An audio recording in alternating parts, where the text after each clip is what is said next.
The views and opinions expressed on this program do not reflect the company, owners, management, staff, clients, or partners.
Greetings and welcome to another episode of Bermuda's Feel Good Early Morning Show, Good Day Bermuda, supported by Paynter and Aliana's Restaurant. For the month of August, every new customer that signs up for online ordering at pizzahouse.bm will receive a 5% discount on their order, so make sure you sign up today. I'm Terri Tuku alongside Jacky Lambert, and we are ready to bring you some Feel Good vibes this morning. Our Feel Good topic of the day is affordable travel experiences with Shuntelle, Paynter up a journey to Telle. Our Feel Good vibe of the day is, I believe, Showtime with Jacky. It sure is. It's Showtime with Jacky. So if this is the first time you are watching an episode of Good Day Bermuda, you definitely want to stick around to see what jokes Jacky has for us today. But before we get into all of that, let's see who is tuned in with us as we get started with our Feel Good warm-up. I see we have Sean Smith. Good morning to you, Sean Smith, as well as the rest of the Good Day Bermuda family. And good morning to you, Taja. Happy Tuesday. Jacky and I are super excited. Happy Taco Tuesday. Happy Taco. There's a lot of teas for Tuesday. There's Travel Tuesday, which is what we're going to be talking about with Shuntelle. There is tacos. So if you would like to get a travel experience in your belly, Taco Tuesday. What else could we do for Tuesday? There's one specifically. Well, it's not especially for the men because some women like it too. But I don't know if I can say it on the air. You cannot. We will not. We will not be saying that. But if you're on Twitter, you know what you're talking about. We're gonna leave it there. If you've been on Twitter for any length of time in 2021, since the pandemic, you know what she's talking about. Good morning to you. You know. That's the hashtag. Good morning to you, Shawnette, as well. So let's get started with our Feel Good warm-up of the morning. So Jacky and I came across a PTB review post yesterday. It was posted on Facebook, and it basically did a summary, and I'm going to summarize it for you right here if you haven't seen it. The post said that a bus operator recently refused to let a 12-year-old student on his bus because she did not have her summer bus pass or fare. Now, for those of you that don't know, bus passes are subsidized here, so technically the student's ride would have been free. Like, she doesn't necessarily have to pay for her bus pass. And I think if she were to go to like the bus terminal, she would have to pay to buy a book of tickets. But that's neither here nor there, kind of. And so if you didn't get a chance to answer our post on social media yesterday or share your opinion, we're going to get into that this morning. And if you haven't read the post, or if you haven't seen the post, the student actually caught a taxi from Spanish Point. So she missed the last Spanish Point bus to go to the bus terminal. So she used her money that she would have had on her to possibly pay for the bus fare to catch a taxi. So she would have had cash. It's not like she tried to game the system.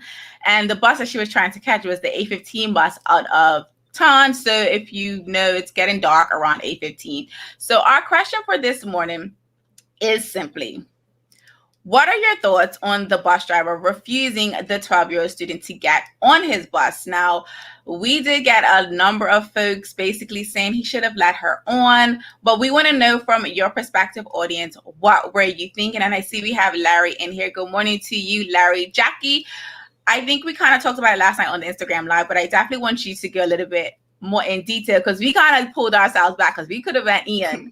What were your thoughts when you first saw that a bus driver refused to let this 12-year-old, and for context, she is a female, but I don't think it matters.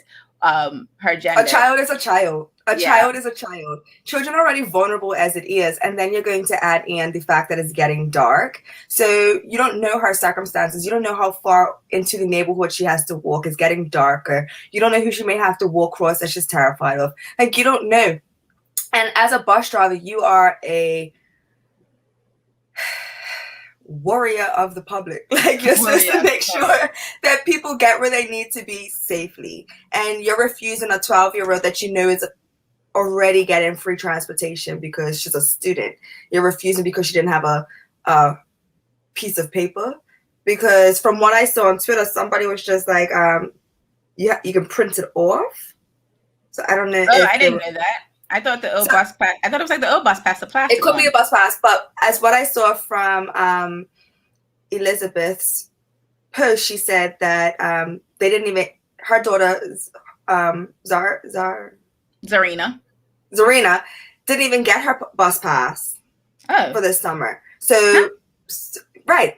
Check the Twitter thread. She didn't even get her summer bus pass. She said not that her daughter catches the bus anyway, but that's like, how do you know this girl even had her bus pass to begin with for the summer? If some people haven't even gotten their laptops yet. So let's play devil's advocate. They haven't given laptops. Like, why would you think that they're going to get, paid to give them summer bus passes when the child looks like a child anyway? I don't know very many 12-year-olds that look like adults that aren't catching a free ride. Yeah. But so I actually want to bring in at least one comment. I want to say good morning to Rashida. Thank you for joining us. Audience, as you are joining us, let us know in the comments what you think about the bus operator refusing to let a 12-year-old on his bus. Mind you, it was at 8:15. It's probably one of the later runs in the evening. And I think for me personally, we just got buses back. Like, we literally just spent an entire work week without buses. And there's potential for there to be a general strike or a notice about an upcoming general strike down the pipeline. So it's one of those things where it's like, I feel like the public are like children in a bad marriage with government and the bus division of the union, because we're obviously suffering. And so it's like, for that to be like one of the first actions after we just got buses back, like, you just refused a 12-year-old because she didn't have her bus pass. And I would hope she would have been able to at least explain why she didn't have the bus fare. Because if you just said no because she doesn't have the bus pass, I'm going to be super upset. From what I read, she was already on the bus and he came to her and was just like, can you show your bus pass? And she was just like, I don't have it. And he was just like, well, where's your fare? She's like, I spent it on, and he asked her to get off the bus. She's already on your bus. So I see we have some comments. We have a few questions actually from Sean Smith. He says, what is the ruling governing student passes? Are students still able to catch the bus for free during school breaks? As far as I know, students are able to catch the bus for free because the bus pass is free. Like, it's subsidized by the government, aka us, the public. So from my understanding, she would be able to get on the bus for free. Here's my thing. Whether it's free during the summer or not, there's a child that is stuck in town that doesn't live in town and doesn't have any fare to get home. Like, there could be a one-off situation where you're just like, lecture her the whole way home. Yeah. Lecture her. Make her sit, like I said last night, right behind you, and you lecture her the whole way home that she never leaves without her bus pass or extra fare just in case. Like, that would be on the side. But at least the child got home, and she got home safely and before dark. Like, what type of power trip are you on that you're going to bully a child? Right. I actually have some more comments that I want to bring in, Jack. Sorry. So Nachika is saying on Twitter, it's a bit, I want to say harsh or harass, a bit harassed. Let the student on the bus. Why waste money printing bus passes? Absolutely. And Larry is saying it costs nothing. So yeah, it costs nothing for the students to catch the bus all throughout the year, I reckon, until you graduate high school. So until you turn the age of 18, or even if you're a college student, because I believe college students get free bus passes. Someone can correct me if I'm wrong, but I have seen college students have student bus passes.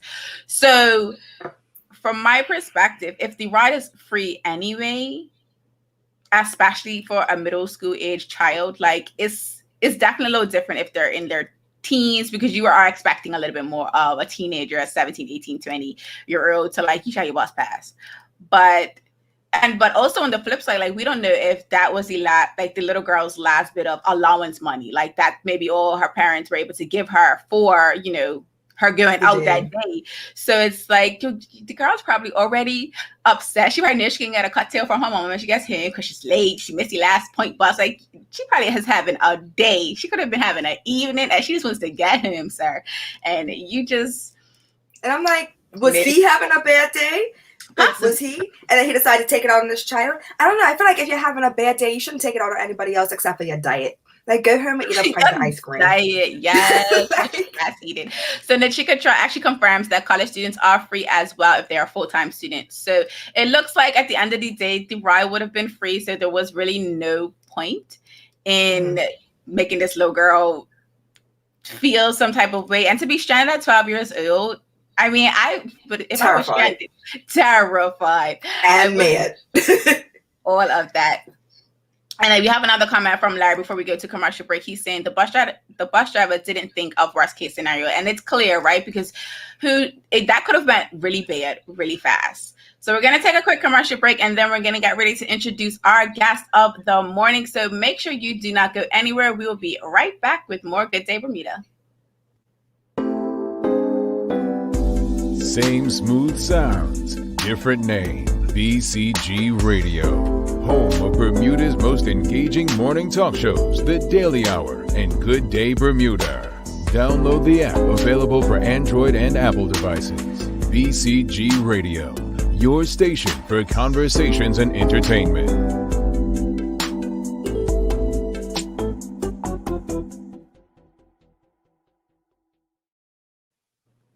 Welcome back to Good Day Bermuda, supported by Pizza House and Aliana's Restaurant. Do remember that for the month of August, every new customer that signs up for online ordering at pizzahouse.bm will receive a 5% discount on their order. So make sure you sign up today. I'm Terri Tuku alongside Jackie Lambert. And if you're just joining us, our feel-good topic of the day is affordable travel experiences with Shuntelle Paynter. Shuntelle started traveling at a young age, like most Bermudians, for shopping trips to New York and Florida. She didn't really catch the travel bug until 2014 when she visited Dubai as a graduation trip. And since then, she has taught English in China, backpacked in Southeast Asia, and left her mark in over 30 countries. Make sure you drop an emoji into the comments and join Jackie and I as we welcome today's guest, Shuntelle Paynter. Good morning, Shuntelle. Hey, guys. Good morning. How are you? Good. We are doing good. How are you doing? I'm good, thanks. That is awesome. So, Telle, for those that don't know about your brand, A Journey to Telle, let us know about your background and how you got into travel. You pretty much explained it, but like you said, I was traveling from a young age, like most Bermudians do. While I was doing my undergrad, a lot of my UK friends were traveling, and I was like, let me see what this is about. So I did some traveling while I was in school, not much.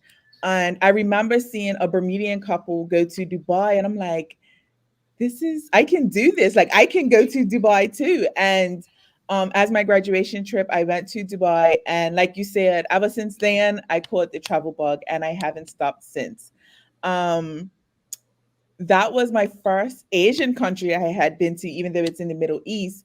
And it just really changed my perspective on the world and how people function in different countries. And really that we all, somewhat do things the same. So it was a very eye-opening experience. And like I said, ever since then, I've traveled to over 30 countries and really just enjoying experiencing different cultures and different people. That's awesome. And Jackie, before we get to our questions, I just want to remind the audience, if you have any questions for Telle, make sure you drop them in the comments. I will probably only call her Telle this entire show. I called her Telle in the intro because, I'm trying to be professional, but I know Telle outside of this, so I'll be calling her Telle. And feel free to drop that in the comments. Yes. Jack, over to you. Is that how you got the spelling and the name for your business?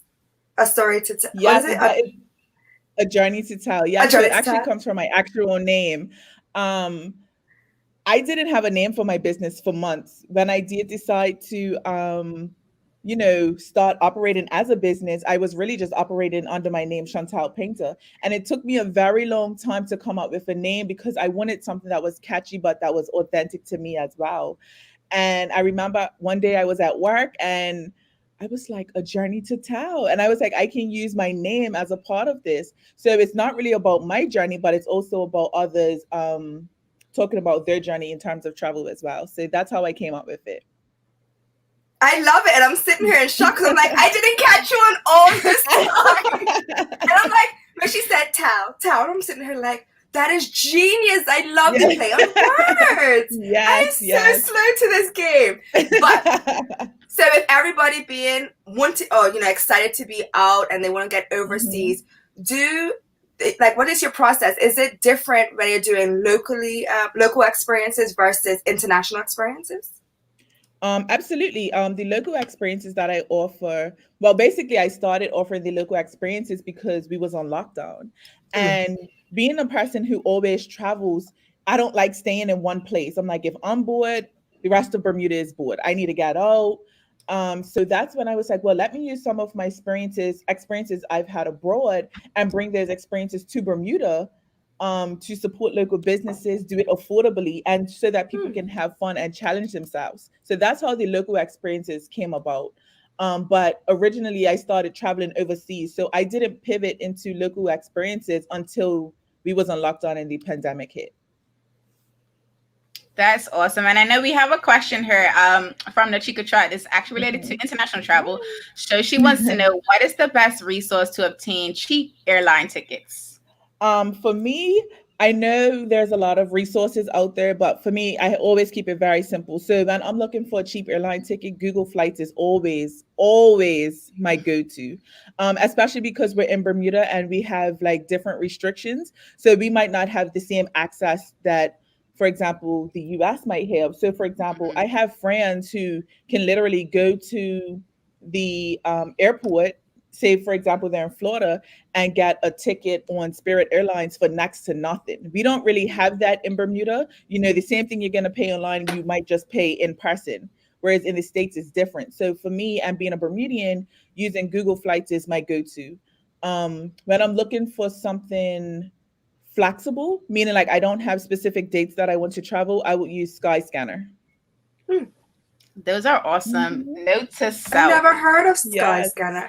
Google Flights is my thing Google Flights is safe. For me, if you're not used to booking tickets, Google Flights is very safe. But if you want to take it up a notch, then Skyscanner is the go-to.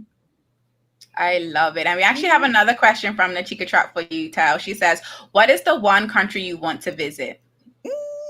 Everyone close to me knows that Antarctica is the one place that I have to visit before the end of next year. So when I started traveling after teaching English in China, the teachers that I was with, they was talking about these world wonders and all these things. And I'm like, I've never heard of a world wonder. So my first world wonder was going to the Great Wall of China. And that was in 2015. So ever since then, I made it my goal within the next 7 years to see all 7 continents and all 7 world wonders. So I am 2 shy from each list, and my goal is to finish by the end of next year. So Antarctica is my place. So Antarctica is your place that's on your list that you want to go to. Yes. What is on your list that you've already been to that you want to go back to and you can't wait to get back to? Oh, Thailand, without a doubt. Thailand. Anywhere in Asia. Asia is my favorite continent, but definitely Thailand.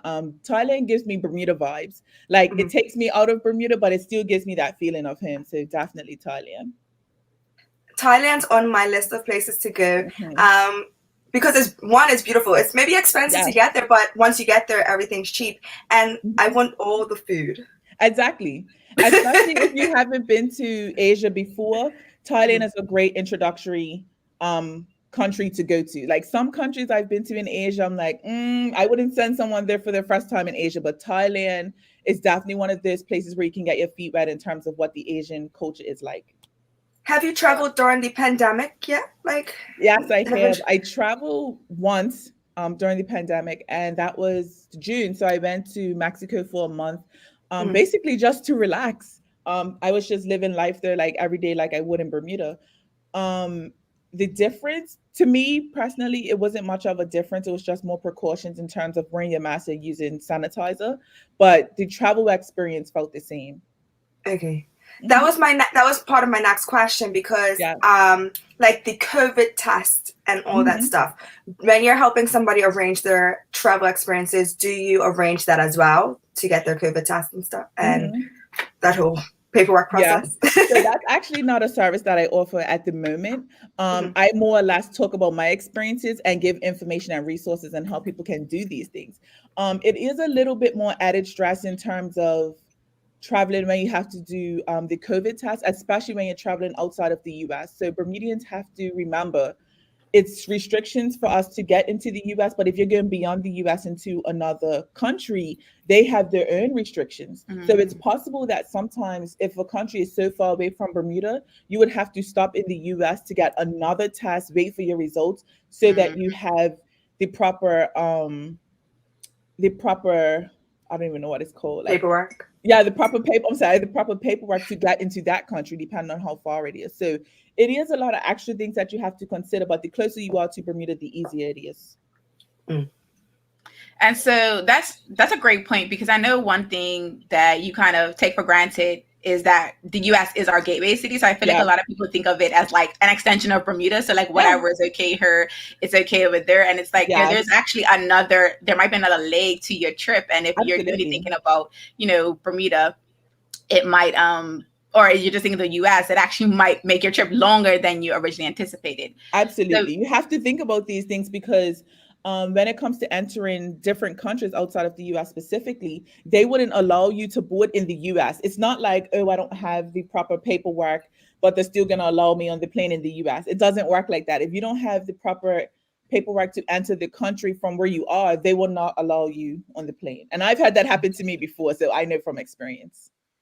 Thank you for sharing that. So we actually have another, I have a comment from Nachika Trot that I want to get to before we do a question.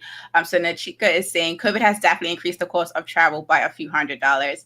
Absolutely. And then we have this question from Jamal Hartman. This question from Jamal Hartman. For someone like me who has no interest in anywhere outside of African countries, so he's trying to go to Africa, just for this, I didn't catch that. Have you any interest exploring the motherland, our land, like you do Asia? That's a great question. So unfortunately, I don't. The only African country I've been to is Tunisia. So that's in North Africa. That's right at the top. And technically, some people wouldn't consider that, the real Africa or the motherland. Most people, when they talk about the motherland, they talk about West Africa, East Africa. And that's definitely on my list, but I haven't explored Africa like I have Asia. That's awesome. And then, so I have another audience question for you. Sean Smith wants to know, have you traveled to Europe? And if so, what countries? And which one did you enjoy the most? So I have traveled to Europe. Which one I enjoyed the most? I don't really know. Like ever since I've been traveling, Asia has been my go-to. I have traveled, maybe I would say the Netherlands. So most people will go to Amsterdam if they're in the Netherlands. I think that would be my favorite in terms of Europe. That's awesome. And so I guess before we move back on to our questions, Jack, what was it about the Netherlands like that you can, I guess, pinpoint that kind of made you say, okay, like that one was a good spot? Because you're clearly not getting back to Europe. It's fine. It's okay. It is your spot. But like for someone that's interested in Europe and possibly wants to try the Netherlands, what will be one thing you suggest they do? So when it comes to me, I love affordable travel. So that doesn't necessarily mean that it has to be cheap. But when I think of something being affordable, I have to look at the whole country or the whole city that I'm going to be in. So Amsterdam is a walkable city. So for me, that cuts out money for transportation. So that gives me more money to explore and do things that I actually want to do. So that's why Amsterdam is definitely high on my list in terms of favorite places in Europe. Whenever I'm looking at a country, if it's walkable, it's all right with me. I want to use my money for something else. Love it. Like food. Exactly. And the culture there is very laid back. People ride bicycles. It's kind of like Bermuda as well in some instances. But it's very laid back. Everyone's just minding their business, going about their day. So I really enjoy it there. Love it. So I want to switch gears a little bit and talk about local experiences. Okay. For those that aren't ready to travel, obviously, we all know the reasons. What are some local experiences that people that are being offered, and are there any packages for hmm people? So when I first started the local experiences, I was very gung ho about, oh, I'm gonna do something new every month. That did not work out. Like I was tired. I was trying to be creative every few weeks, trying to put something together. So I cut that out. And then in August last year is when I launched the Land to Sea. So this incorporates e-bikes, it incorporates hiking, swimming, and just exploring St. George's.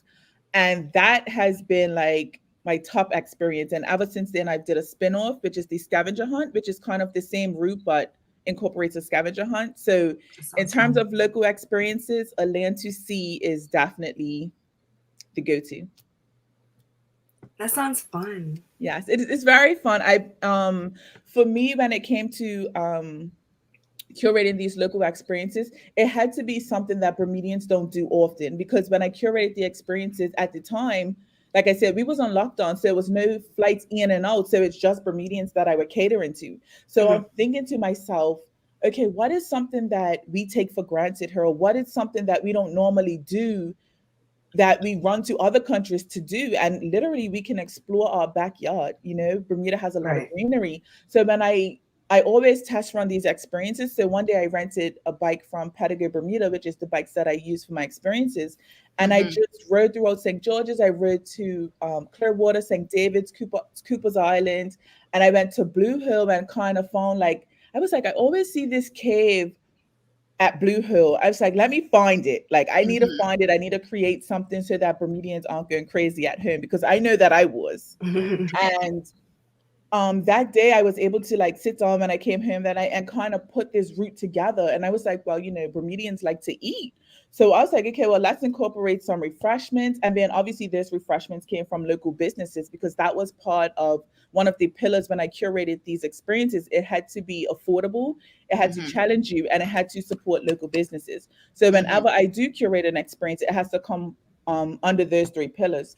So I was able to put things together. And then I was like, well, maybe I could even add a giveaway on this experience, ask a travel related question at the end. And then that will allow us to support another business. So Mhm. every time that I run at least one A Land to Sea, four local businesses are being supported. We love it. And so, speaking of Atlantis Sea, Nachika Trout wants Mhm. to know when is the next Atlantis Sea experience because she would love to try it. So, it looks like we have a potential new Yes. customer.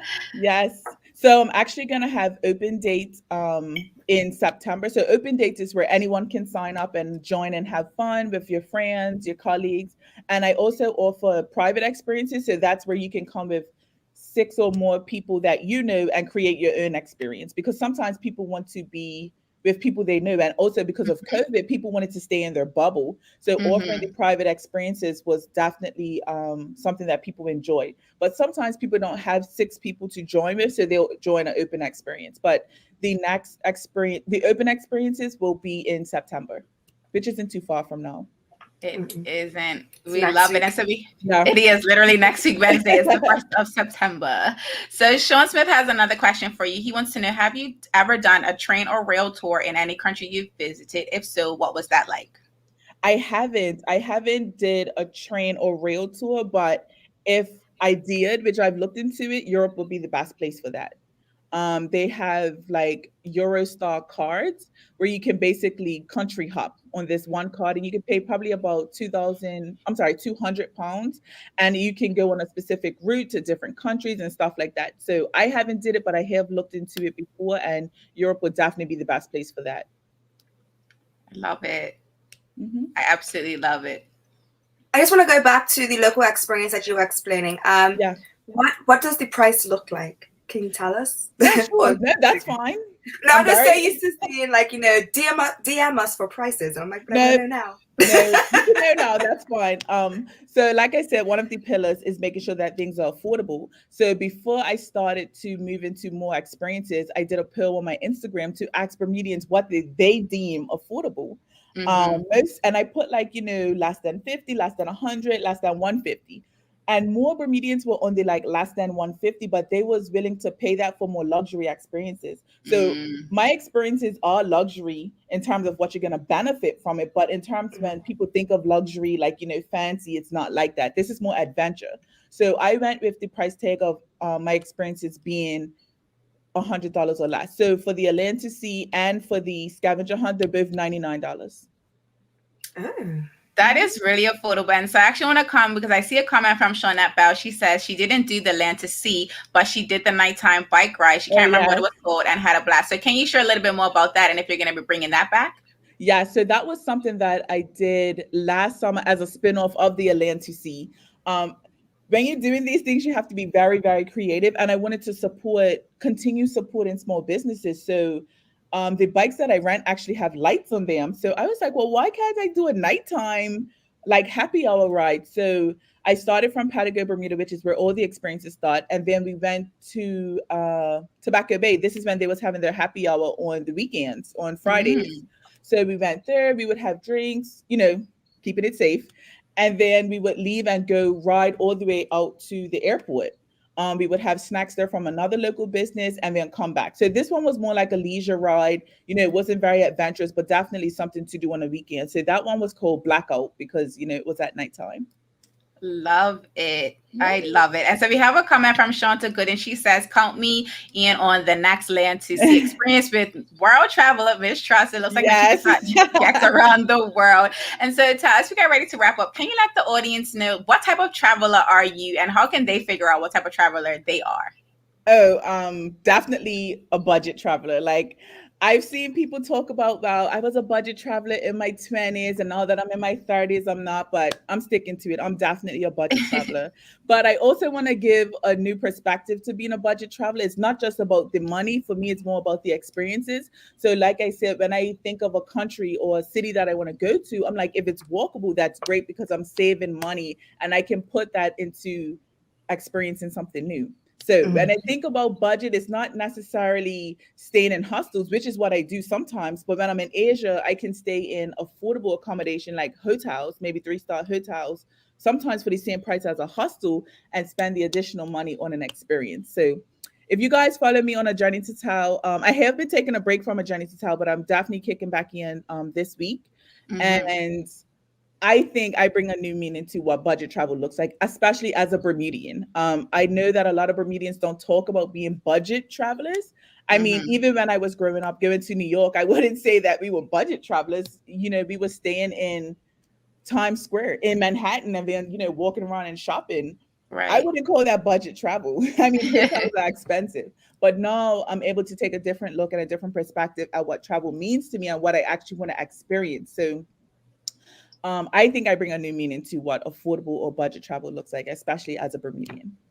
You absolutely do. And, I talk about finances and that B word is not one that people like. No. So I definitely can agree with that. But it looks like Janae Crocker was saying she's a bougie budget traveler. So I think that's definitely where I think Bermudians all fall. It's like we want to do it right, but we also don't want to break the bank. So. Exactly. Because I want to come back and take another trip in a couple months. Exactly. That's how I view it. So I'm like, it's either I take one big trip or I take 5 medium trips. Like, what is it that you want to do? You want to see one country or you want to see 5? So that's how I look at things.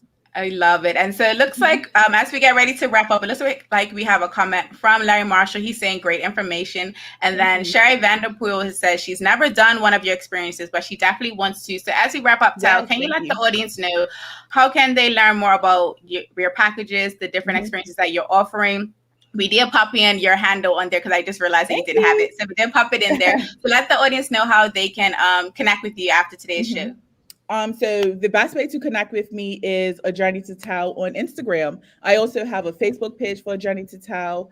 But if you're not on those platforms, you can email me at Shuntelle, which is SHUN and Telle, TELLE, at ajourneytotelle.com. We love it. And so we have this one last comment for you from Karen before we say our goodbye. She says, I'm so excited to do the adventure activities here in Bermuda. I also follow you and have watched your travel on A Journey to Telle that you did recently. And this will also be doing that when we start traveling again. So it looks like we have some fans for you in the audience, Telle. So once again, thank you so much for joining us this morning. We appreciate your time. Yes, thank you guys for having me. I was excited when I got the email. I was like, of course. We love it. Yes, I don't shy. I try not to shy away from anything. It might be uncomfortable, but I'm like, oh well, I'll figure it out when I get there. So thank you guys so much for having me. You're welcome. Thanks, Tao. So we're going to wrap up. We're going to take a quick commercial break, and then we'll be right back with Good Day Bermuda. And if you know what time it is, it's our Feel Good Wind Down, which we'll have joke time with Jackie. So you do not want to go anywhere.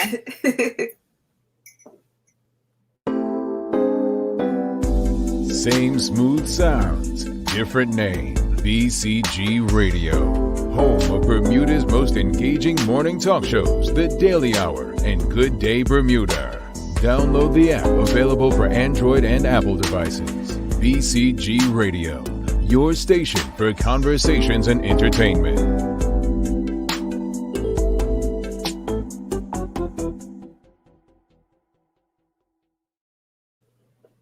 Welcome back to Good Day Bermuda, supported by Pete's House and Aliana's Restaurant. We want to remind you that for the month of August, every new customer that signs up for online ordering at pizzahouse.bm will receive a 5% discount on their order, so make sure you sign up today. I'm Terri Suku alongside Jackie Lambert, and if you have not already, make sure you give us a reaction if you're watching on Facebook, and if you're on Twitter, if you haven't done so already, hit that like button. And to all of our cheaps over there on Twitter, make sure you run up those hearts. And we want to, before we transition to our feel good vibe of the day, let us know in the comments, what did you think of today's episode with Shuntelle, Paynter of A Journey to Telle.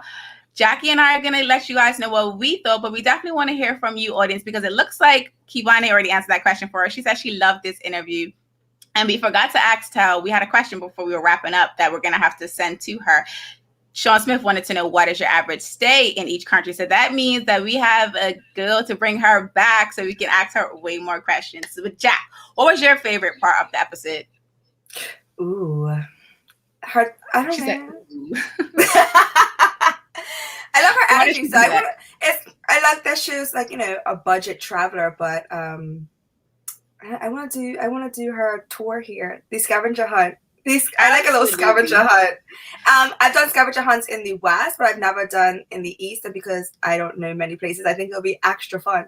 Like, I know places in the West, so when they give you the questions, I'm like, I know where that is. But in the East, I'll be like, I have no idea. We're stuck here, guys. I need help. Absolutely. So Sean Smith, we actually got an answer from Tao. She said her average stay is 3 weeks in each country. So, and she did mention that kind of, but she said that she was in Mexico for about a month. So I guess that tallies, right?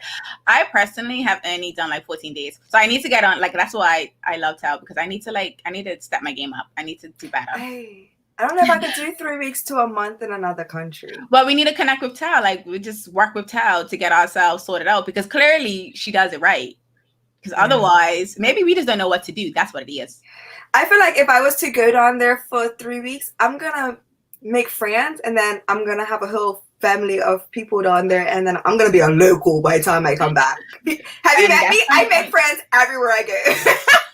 That's kind of the point. So we have a comment from Karen Edwardson, and she says she loved this interview. Travel is my feel good, and adventuring is always exciting. So we love it. And we have a comment from Sean Smith. Jack, thanks for providing me with 2 additional sites to find flights. Yes, I love Google Flights. That was a big takeaway for me. Like, I personally, I struggle. Well, I guess I used to live in the US, so I use sites like Cheapo Air, and like a few like the ones that are like really great, Expedia, things that are great for like US people. But now that I'm back in Bermuda, I can't really use those the way I used them when I lived in the US. So I definitely appreciate Tao for giving us that. Now, Jack, it's time for us to get into our feel good vibe of the day. Audience, if this is the first time you are watching this segment of our show, we need you to run up the reactions on Facebook, and in the comments, we need you to drop the emojis of your reaction to today's jokes.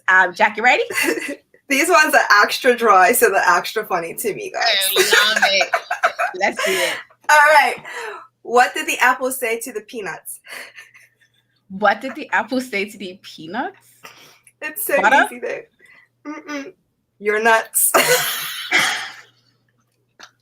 Not your nuts. What is what to do? Why couldn't the kids get into the pirate movie? They couldn't see. They didn't have one eye.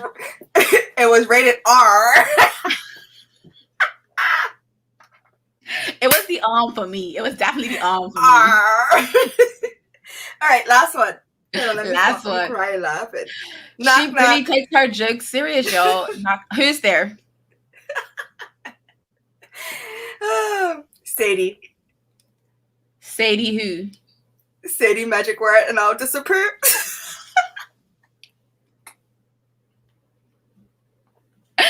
And on that note, as always, we hope that today's Feel Good Vibe of the day has you ready to make it a great one. Thank you for watching this episode of Good Day Bermuda, supported by Pizza House and Aliana's Restaurant. I'm Terri Tuku alongside Jackie Lambert. We trust we'll see you again tomorrow for another Feel Good conversation, which we will be sharing the evolution of the late Aaliyah Dana Horton. Tomorrow is the anniversary of her passing. So until the next episode, peace and have a good day, Bermuda.